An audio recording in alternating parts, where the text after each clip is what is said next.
Mga ka-aksyon, dahil ngunyan tabang medikal, di na kita partner, sarong pagpadaba ini partner, istorya ning sarong pagpadaba ning sarong ina. Okay. Okay, sa Daraga Albay partner, may nabisto na naman si Ika Ferry Na naman. na sarong nanay na sa ibungkan pagtios, padagos na pigtataguyod an sa iyang aki na may cerebral palsy. Biston tayan na mag-ina partner nagabani sa istorya yan ni Ika Ferry.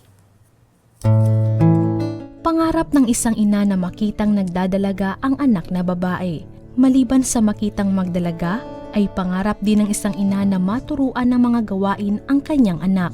Subalit, paano kung ang simpleng pangarap na ito ay unti-unti nang mawala bago pa lamang maisakatuparan? Yan ang suliranin ni Nanay Adelaida Gabani ng Daraga Albay.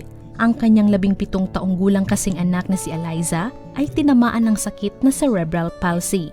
Isang kondisyon na nakakaapekto sa development ng utak ng isang tao.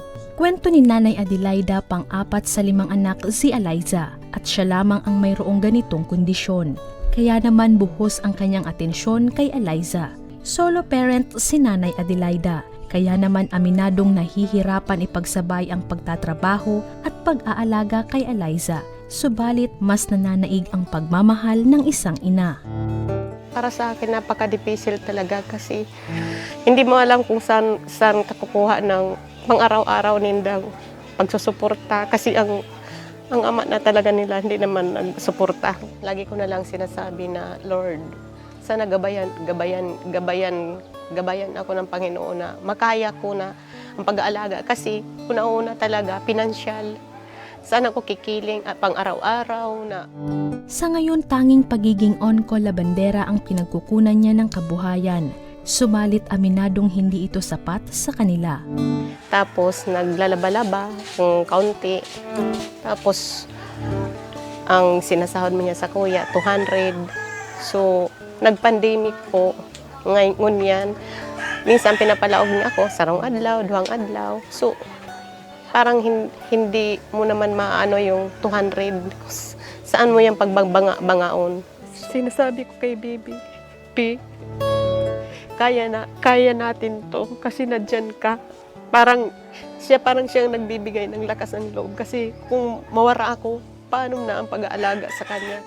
Doble pasakit din kay Nanay Adelaida kapag hindi nakakainom ng gamot si Eliza dahil madalas itong sumpungin ng sakit na nagiging dahilan ng pagkalat at pagkasira ng kung ano-anong kagamitan sa loob ng bahay. Kaya hiling ni Nanay Adelaida sa Action Ko Center na mabigyan ng kanyang anak ng asistensya medikal.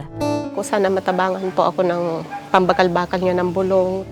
Agad na natanggap ni Nanay Adelaida ang tulong galing sa Action Ko Center kaya naman nakabili agad ito ng gamot. Bukod dito, inabot din namin ang food pack sa pamilya para kahit papaano ay mabawasan ang suliranin ni Nanay Adelaida. Dakulaon pong pasalamat ko sa Action Center nga. Kahit papaano po, nakagaan-gaan po sa loob ko na natabangan ako sa pambakal po ng bulong ng akos ko tapos pagkaon niya. Kaya maraming salamat. Nagpapasalamat ako.